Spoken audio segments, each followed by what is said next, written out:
Racist police arrest. Black woman. But her call to Washington sends them into panic. The handcuffs clicked shut with a harsh finality.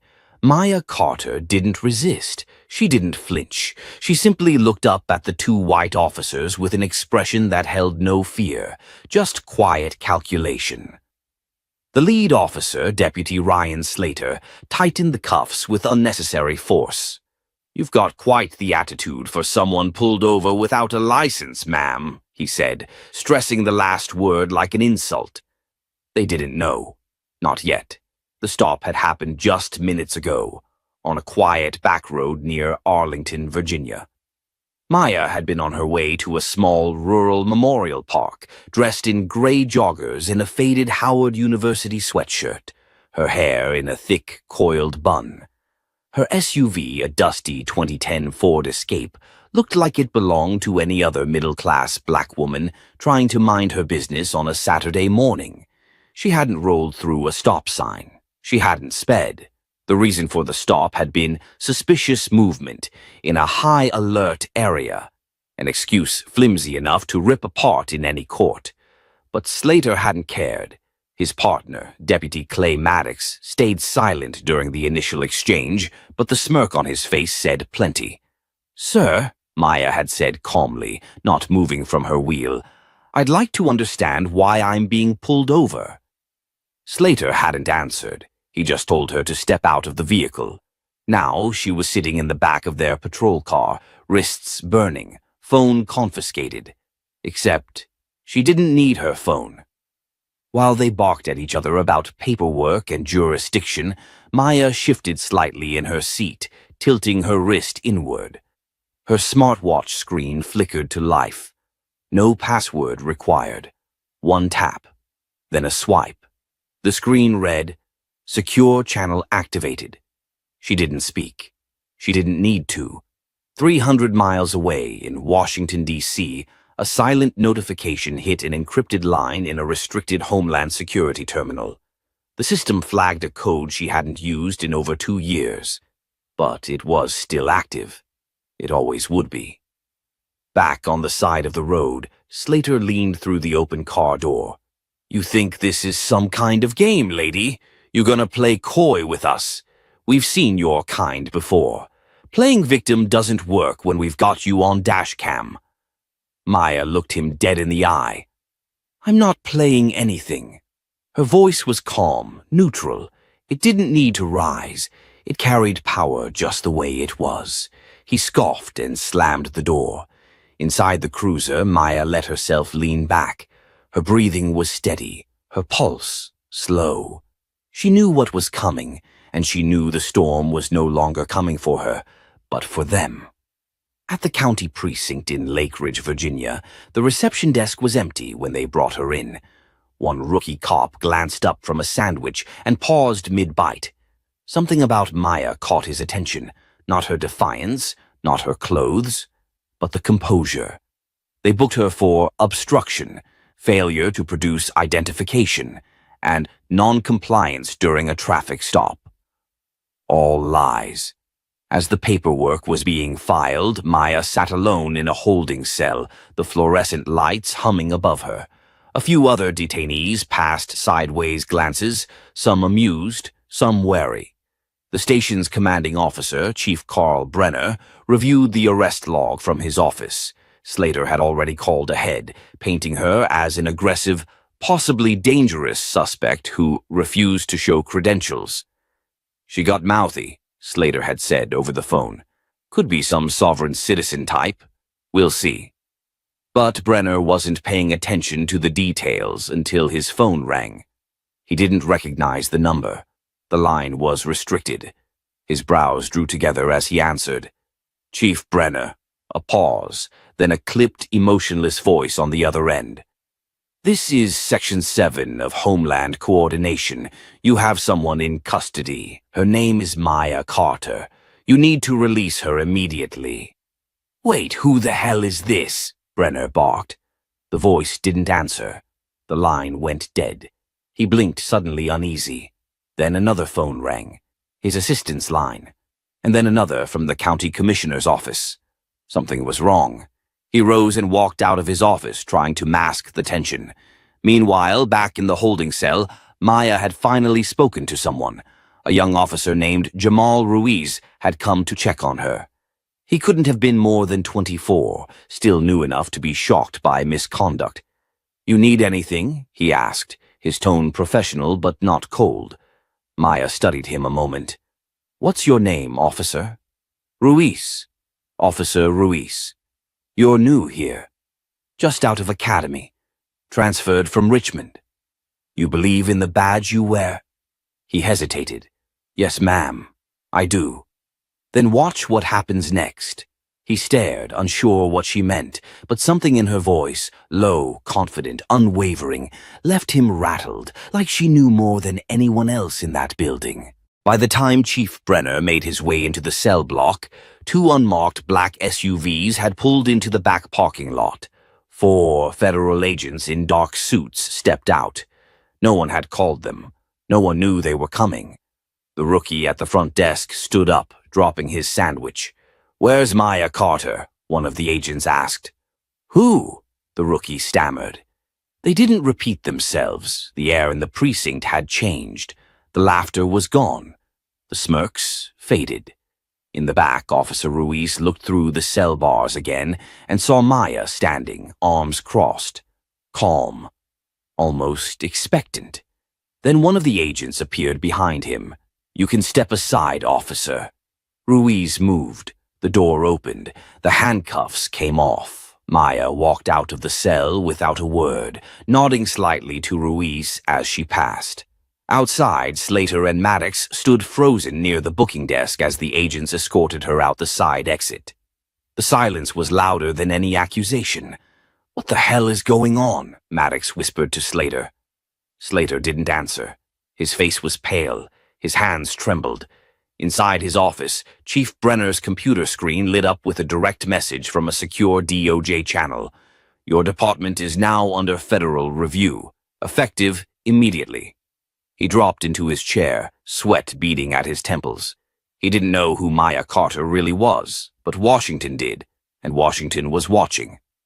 The precinct was unusually quiet the morning after Maya Carter walked out. No one spoke about it directly, but it hung in the air like heavy smoke. Slater sat hunched at his desk, typing with shaky fingers, eyes darting to every ringing phone. He hadn't slept. Neither had Maddox, who'd skipped patrol altogether and sat in his car outside the station, chain-smoking in silence. Chief Brenner had called a brief meeting for the morning shift, but everyone knew it was more than that. Something had changed. The hallway chatter was gone. The usually loud banter was replaced by hushed speculation. Maya, meanwhile, had disappeared, not from the world, but from sight, and she had every reason to. Inside a modest townhouse tucked into a quiet block of Northwest D.C., Maya sat cross-legged at her kitchen table, sipping black coffee. Her laptop glowed softly with encrypted messages.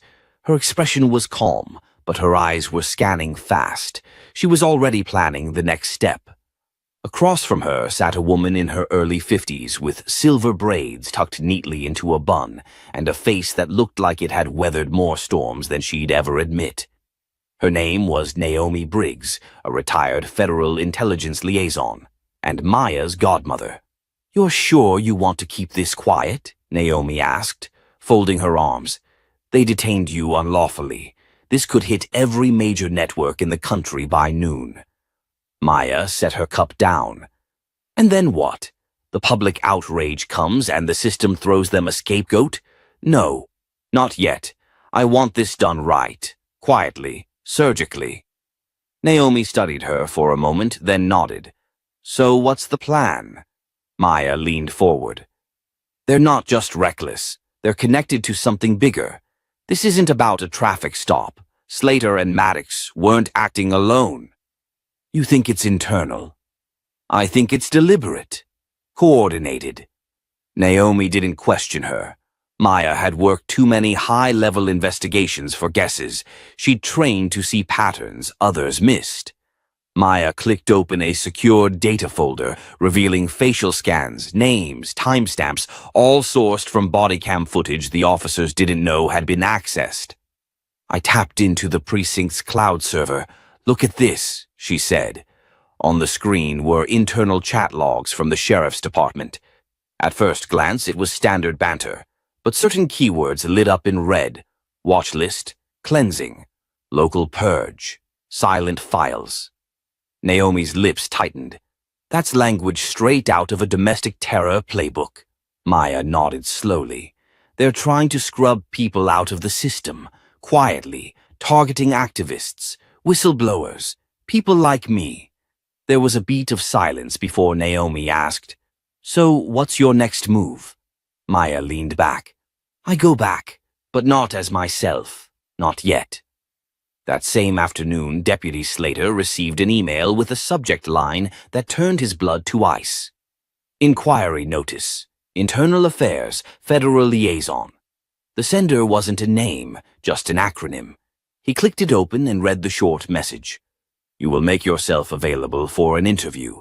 9:00 a.m., Monday. No exceptions." He cursed under his breath and slammed his hand on the desk. This wasn't supposed to happen.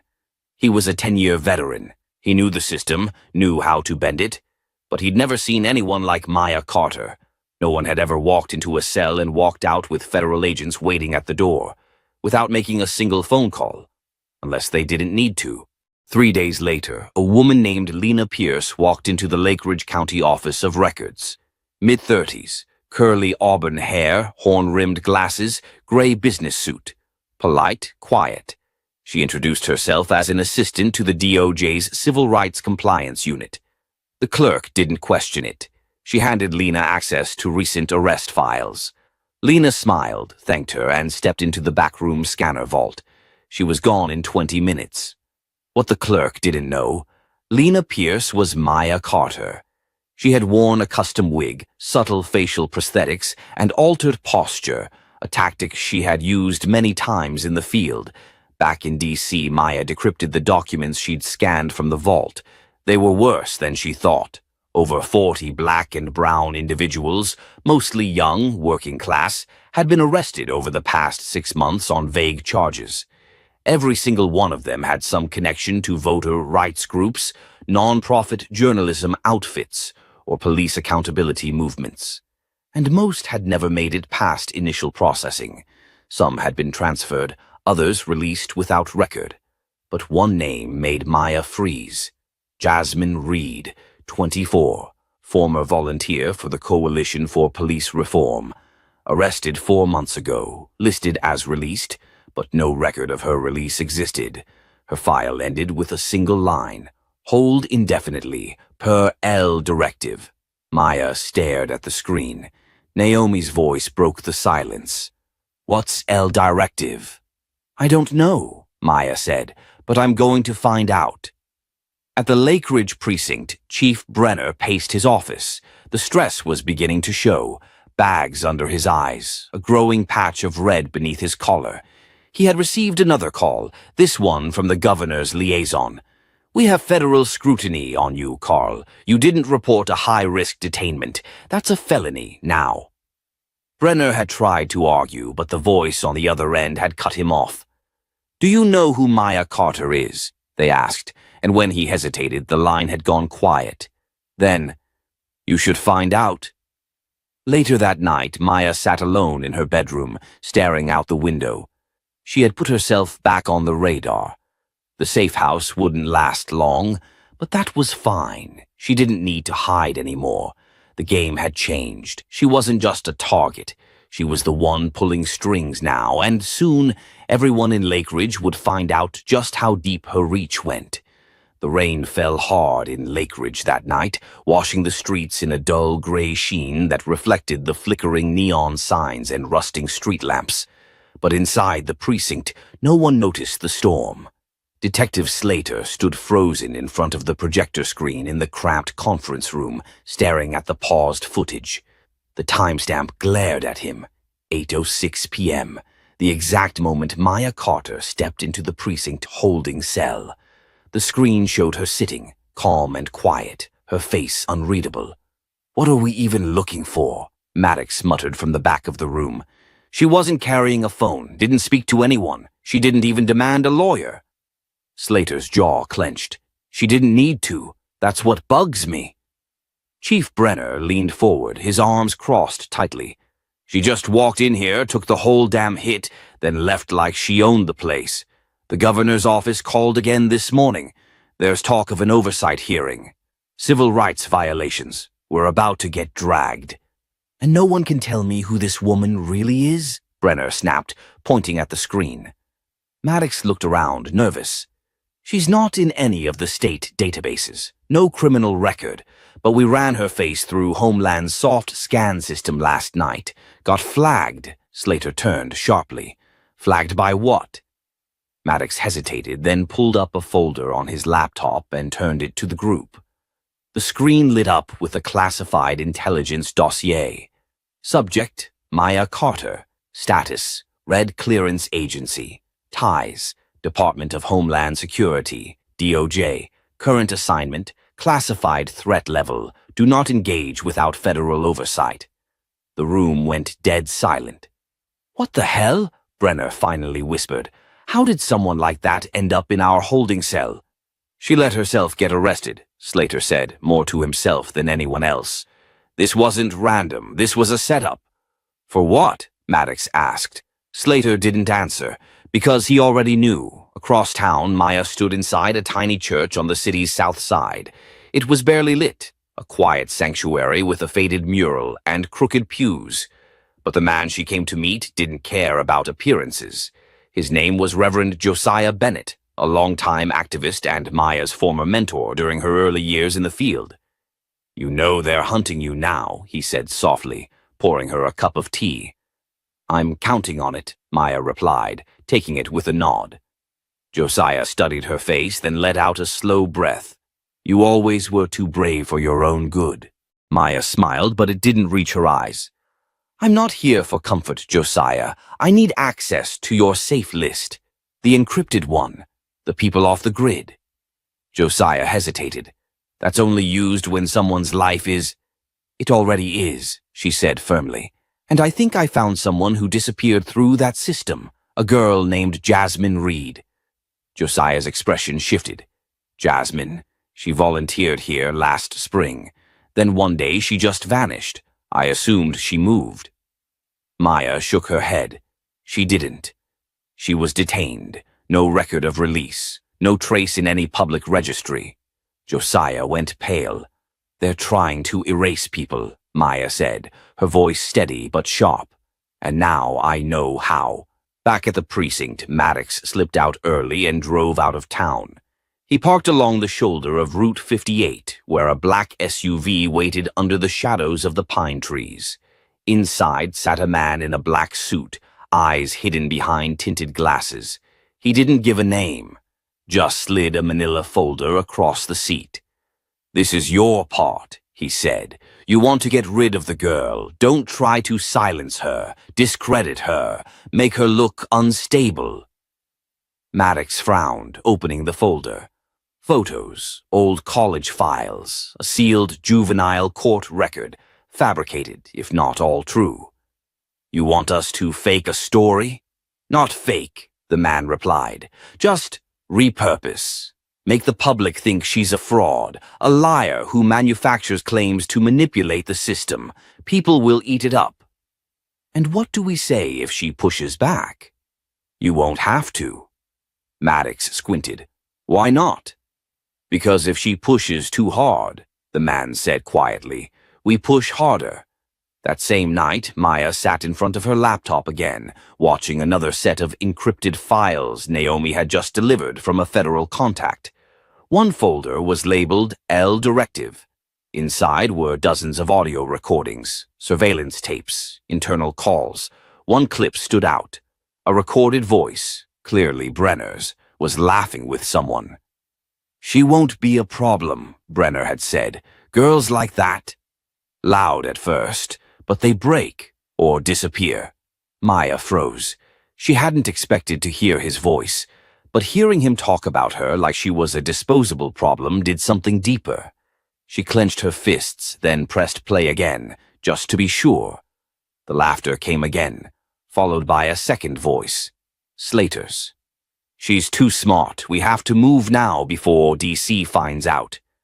Then a third voice, unfamiliar, already running the show behind the curtain. Maya sat back, pulse pounding.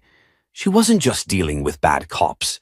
She was dealing with a network, a system that had roots in DC, branches in local offices, and the arrogance to believe it could erase whoever it wanted. Not anymore, because now she had names, and soon she'd have proof. And when she was done, no one in that precinct would ever feel untouchable again. The news broke just after sunrise. A leaked memo from the Department of Justice naming several precincts, including Lakeridge PD, as targets of a quiet federal investigation into racial profiling patterns and unlawful detentions. It was splashed across every major network within hours.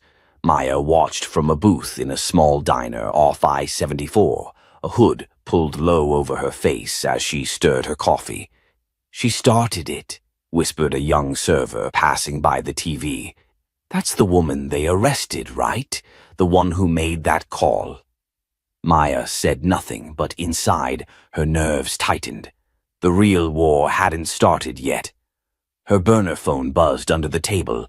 It was Naomi. "We've got a hit," she said. "The audio clip of Brenner you decrypted. It's already gone viral. They're trying to scrub it, but it's everywhere. And get this, Slater requested a private meeting with the mayor's office 30 minutes ago." Maya's fingers tightened around her cup. "They're scrambling."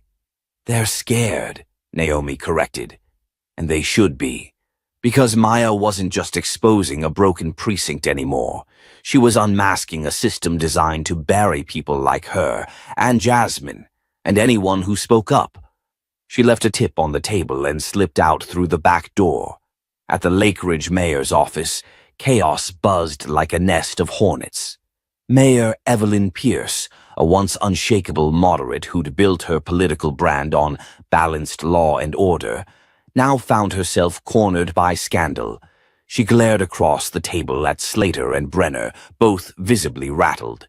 "You two lied to me," she hissed. "You told me she was just a troublemaker, a protester with a chip on her shoulder." "She came in quietly," Slater shot back. "Didn't give a name, didn't demand rights, we didn't know who she was." "Then why does it sound like you were joking about breaking her on a federal wiretap?" Mayor Pierce snapped. Brenner leaned in, trying to steady his voice. "Look, we were dealing with an unknown threat. That woman walked in here like she owned the place. It felt like a setup." "She didn't walk in with a gun," the mayor replied coldly. "She walked in with the law on her side, and you gave her the ammunition she needed." Slater shifted in his seat. "If this goes to a full hearing, we all burn." Mayor Pierce stood, calm but steely. "Then maybe you deserve it." Elsewhere, Maya met with Jasmine's older brother, Marcus Reed, in a vacant warehouse turned underground legal aid center. Marcus had spent months searching for his sister, believing she'd been deported or trafficked, or worse. Now, hearing Maya confirm she'd been taken and erased, his face twisted between rage and heartbreak. "They kept her in a private facility?" he asked. "Not a facility," Maya said, sliding over a cell.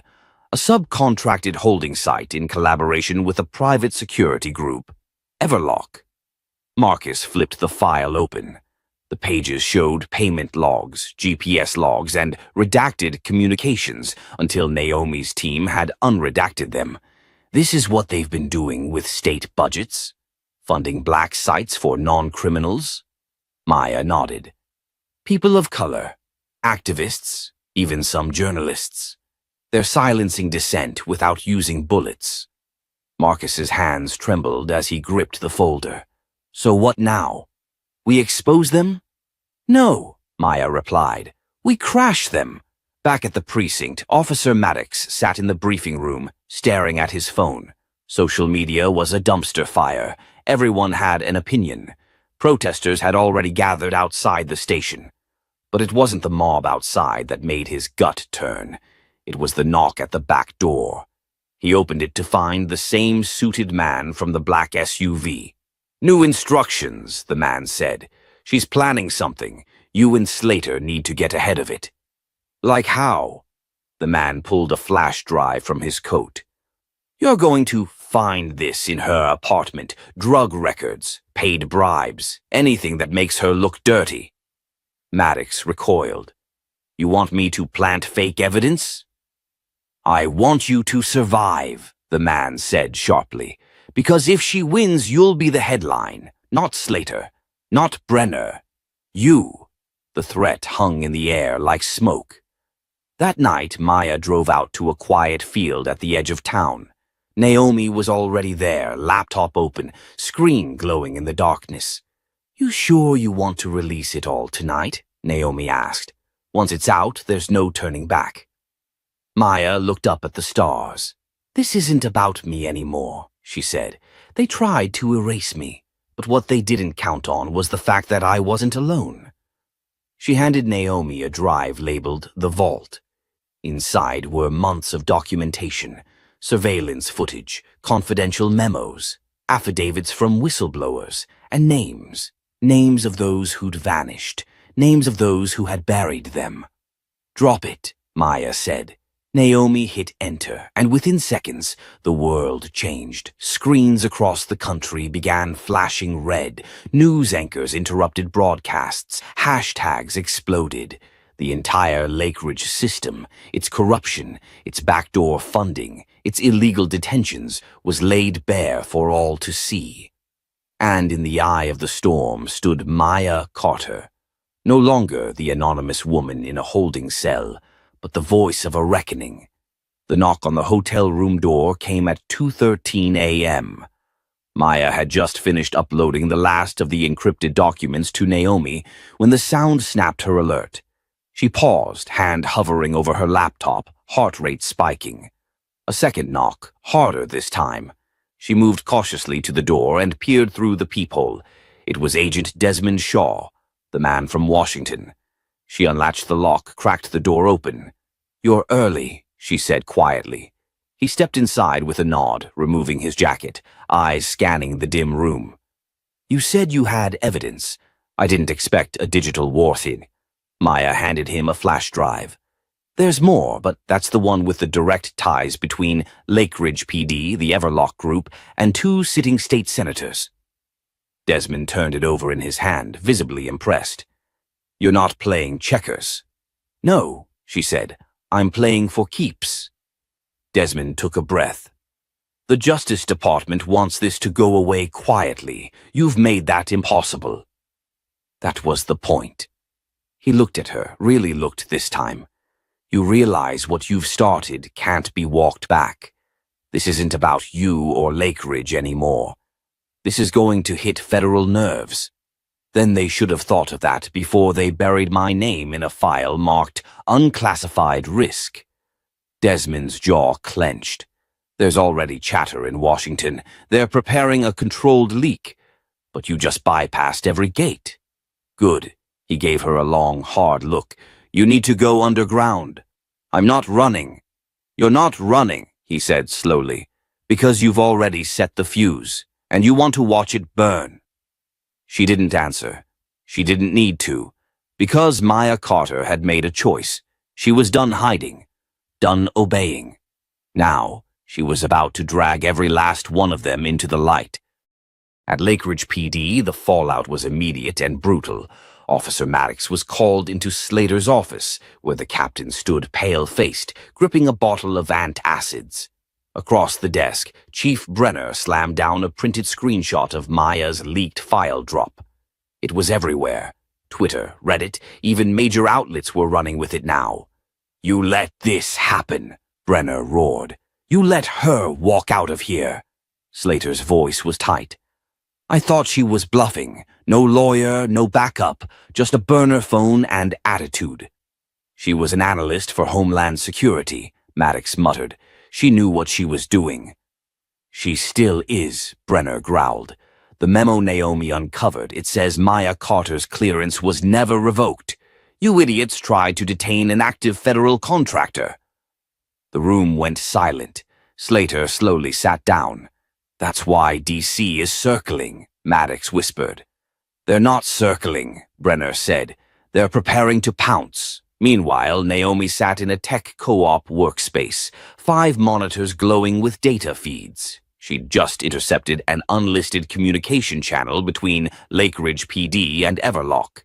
A new operation. Not surveillance. Elimination. Her fingers flew over the keyboard as she traced IP logs, flagging one entry out of Memphis. Unusual. It linked to a private contractor specializing in asset termination.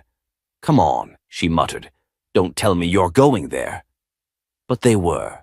And Maya was their asset.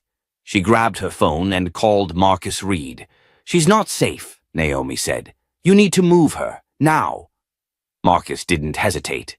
"Where?" "There's a safe house in Baldwin Hills. Only 3 people know it. You're one." "I'm on it." Maya had just stepped out of a back alley cafe when 2 unmarked SUVs turned the corner fast. Too fast. She dropped her cup and sprinted for the alley, heart pounding. Tires screeched behind her. Men in tactical gear poured out. She ducked behind dumpsters, leapt a chain-link fence, and ran until her lungs ached. An engine revved behind her. Then headlights. She turned just in time to see Marcus's Jeep barrel into the alley. "Get in!" She dove into the passenger seat as Marcus hit the gas. "Nice timing," she gasped. "I figured you'd need a dramatic exit," he said grimly. They sped off into the night, Maya's hands trembling from adrenaline, from rage.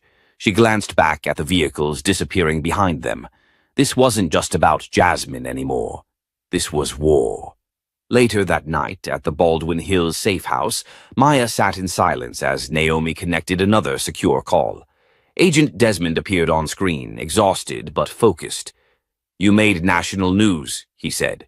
"Good. You're a trending hashtag. Better." Desmond looked at her seriously.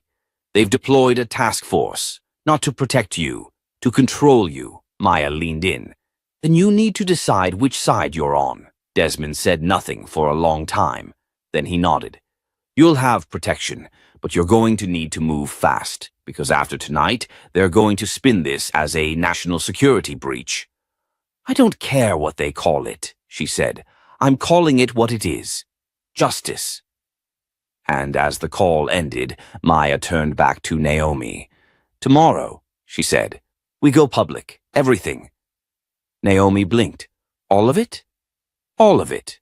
The cover-ups, the names, the files, because the only way out was through. And Maya Carter was ready to walk through fire to make sure no one ever disappeared again. It was raining in D.C. when Maya stepped onto the stage at the Whitley Civic Auditorium. Cameras from 3 national news networks zoomed in as she approached the podium. Behind her, an enormous screen displayed a single image, her Homeland Security badge, fully active, time-stamped, and valid. No one breathed. Not the crowd of local activists in the back. Not the former whistleblowers seated beside her. Not even the federal agents watching from unmarked vans nearby. Maya gripped the podium. "My name is Maya Carter. I am a federal intelligence analyst specializing in counter-corruption oversight. Until this week, you didn't know my name. That was intentional." She paused. Eyes scanned her, searching for weakness. She gave them none.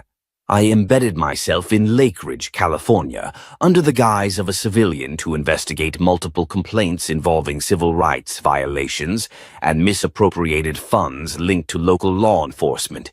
What I uncovered wasn't just misconduct. It was an entire system designed to silence black voices and profit from their pain." Flashbulbs exploded.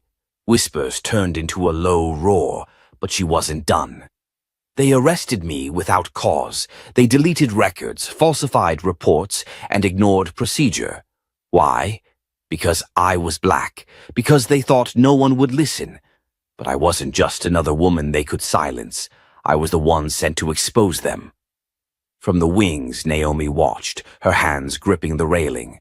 In a private room backstage, Agent Desmond Shaw stood beside a secure laptop. On the screen were live feeds from 4 states, senators, contractors, and police chiefs now facing public scrutiny. Whistleblower protections had been triggered. Internal Affairs was opening federal investigations in 8 jurisdictions. "What the hell did she start?" one agent asked. Desmond smiled faintly. "A reckoning." Back on stage, Maya continued. "The officers who dragged me into that jail, they were being paid off by a private surveillance firm known as Everlock. The same firm that had contracts with state prisons, private ICE detention centers, and dozens of police departments. They weren't protecting communities. They were farming bodies for profit." Someone in the crowd gasped.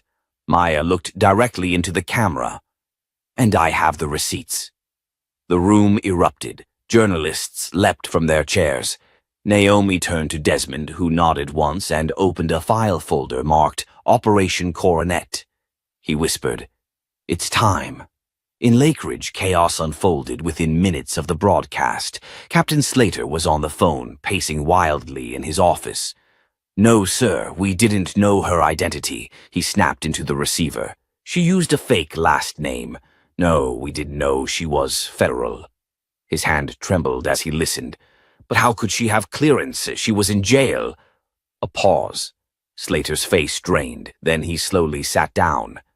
Across town, Chief Brenner's home was swarmed by local reporters. One of them shoved a mic toward him as he stepped outside. "Chief, is it true you ordered the unlawful detention of a federal operative?" "No comment," he barked, shoving past them. "Did you authorize payments from Everlock to department officers?" "I said no comment." He slammed the door shut behind him. Inside, his wife stared at him.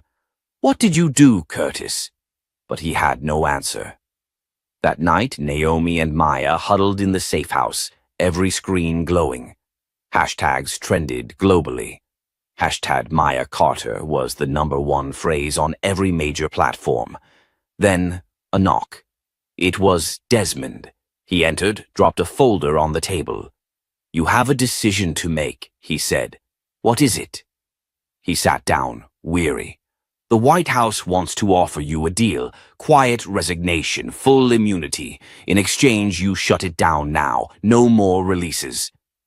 Naomi stiffened. Maya didn't blink.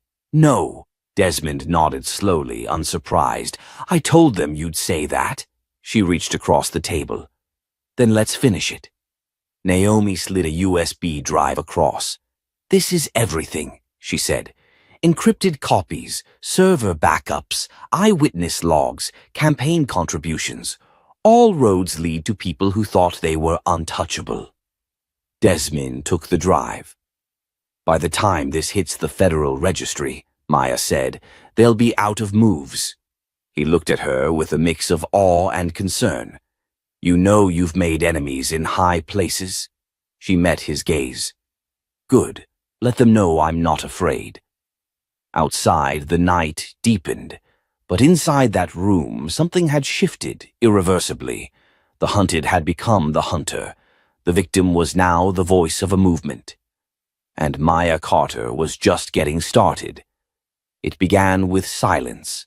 Not the kind that fills a room when a storm has passed, but the brittle, foreboding kind, the one that settles right before a building crumbles. Maya Carter stood in the hall outside the Congressional Oversight Committee room, flanked by Naomi and 2 federal marshals. The hum of the Capitol was just outside, but here everything felt suspended. All morning, the news had exploded with coverage of her exposé. Networks were replaying her speech on loop. Pundits debated whether she was a hero or a ticking time bomb. Inside, powerful men were waiting. "Maya," Naomi whispered, "you sure you're ready for this?" Maya didn't take her eyes off the heavy wooden door. "I've been ready my whole life." The doors opened. Reporters snapped to attention. Flashbulbs popped. She stepped in. A long mahogany table stretched down the center of the room. Senators and Congress members sat stiffly in their leather chairs, folders open, faces unreadable. At the far end, Chairman Douglas Baines cleared his throat. "Ms. Carter," he said, tapping his pen on the desk, "we appreciate your presence today. You understand you're here under subpoena, correct?" Maya met his stare. "I'm here because this country needs answers." A few murmurs rippled through the room. Chairman Baines raised an eyebrow. "Then let's begin." For the next hour, Maya laid it out.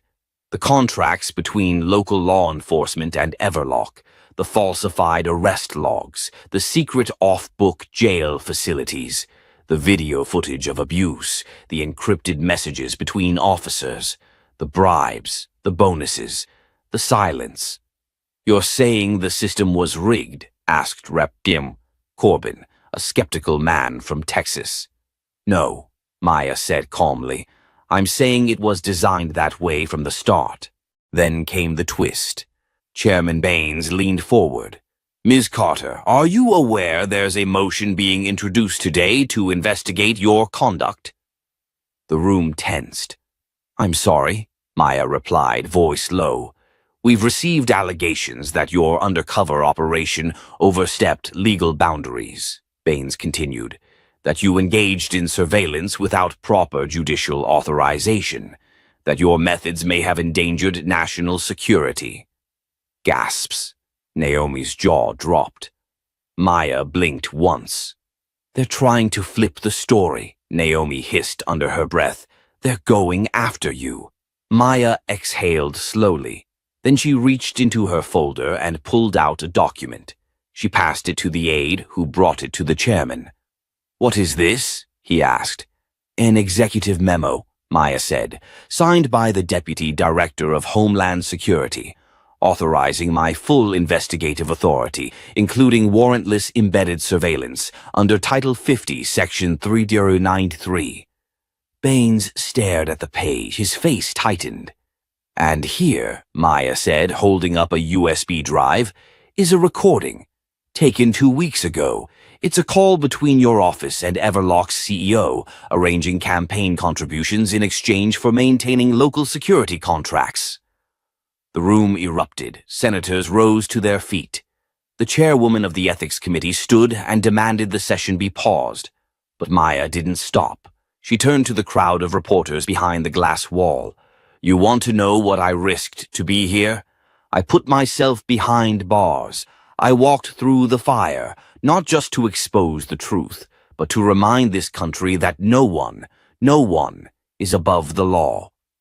Suddenly, doors opened at the back of the room. 2 men in suits stepped in, flashing credentials. "Federal Bureau of Investigation," one announced. "We have a warrant for the immediate seizure of all communications from Chairman Baines's office."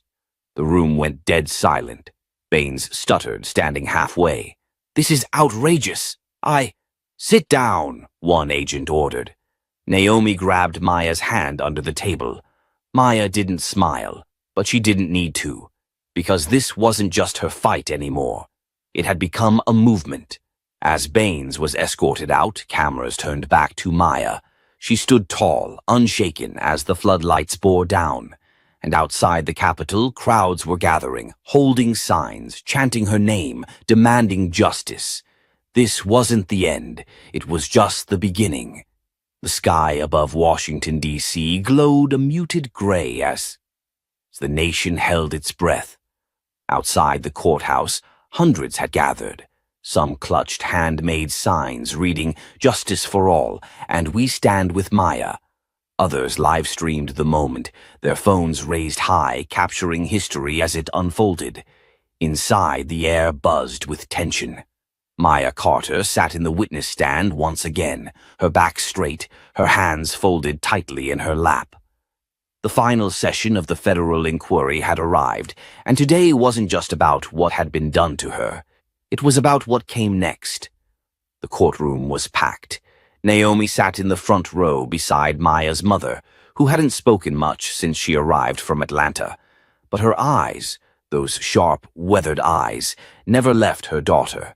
Across the aisle, former police chief Ray Hollins, his uniform traded for a suit that now hung awkwardly on his frame, waited for judgment.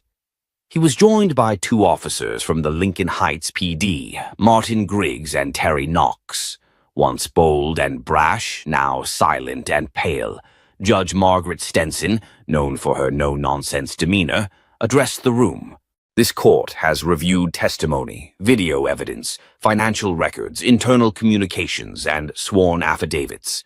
What we have seen is a grotesque misuse of power, a pattern of racial profiling, systemic abuse, and targeted suppression of civil rights. The room shifted with murmurs. Judge Stenson continued, "But perhaps what is most disturbing is how confidently these actions were carried out, under the assumption that no one would notice, and even if they did, that nothing would change." She turned to Maya. And yet, someone did notice. Someone stood up. For the first time, Maya looked surprised. Then came the twist. Judge Stenson picked up a sealed envelope and opened it. "This morning we received notice from the Department of Justice. Effective immediately, a federal oversight committee will be assigned to restructure and monitor all law enforcement operations in Lincoln Heights. Everlock Security Services has been terminated from all government contracts." A wave of gasps broke across the room. Ray Hollins's head dropped. Judge Stenson's eyes were sharp.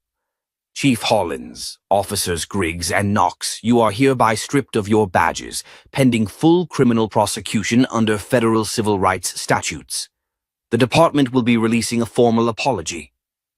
Naomi clapped, once. It rippled into thunderous applause from the gallery, but Maya didn't cry. She didn't celebrate. Not yet. After court adjourned, she stepped outside to face the crowd. Dozens of microphones were shoved toward her, but she raised her hand gently. "Before I say anything else," she began, "this victory isn't mine alone." Cameras clicked. Reporters leaned in. This is for every voice that was ignored. Every person stopped for the color of their skin. Every kid who was told to be quiet, to not make trouble, to just survive. Today, I didn't win. We did. A pause. Her voice softened. "And while I might have had the power to expose this system, we all have the power to demand change. It doesn't take a badge or a title or a call to Washington. It takes people who refuse to stay silent." A cheer rose from the crowd. Maya stepped back, letting the noise wash over her. Her mother wrapped an arm around her shoulder. Naomi squeezed her hand. But as they walked away, Maya spotted a young girl standing near the edge of the sidewalk. She had dark braids and wide eyes. She clutched a small sign that read, "One day, I'll be her." Maya knelt in front of her and smiled. "Don't wait for one day," she said softly. "Start now." The girl's eyes lit up, and Maya stood taller than ever before. Because in the end, this story wasn't just about a woman who made a phone call that changed everything. It was about a country finally picking up the phone. If this story moved you, if it made you feel something, don't forget to like, share, and subscribe. We've got more stories that shine a light on truth, courage, and justice. Support the channel so we can keep telling what matters.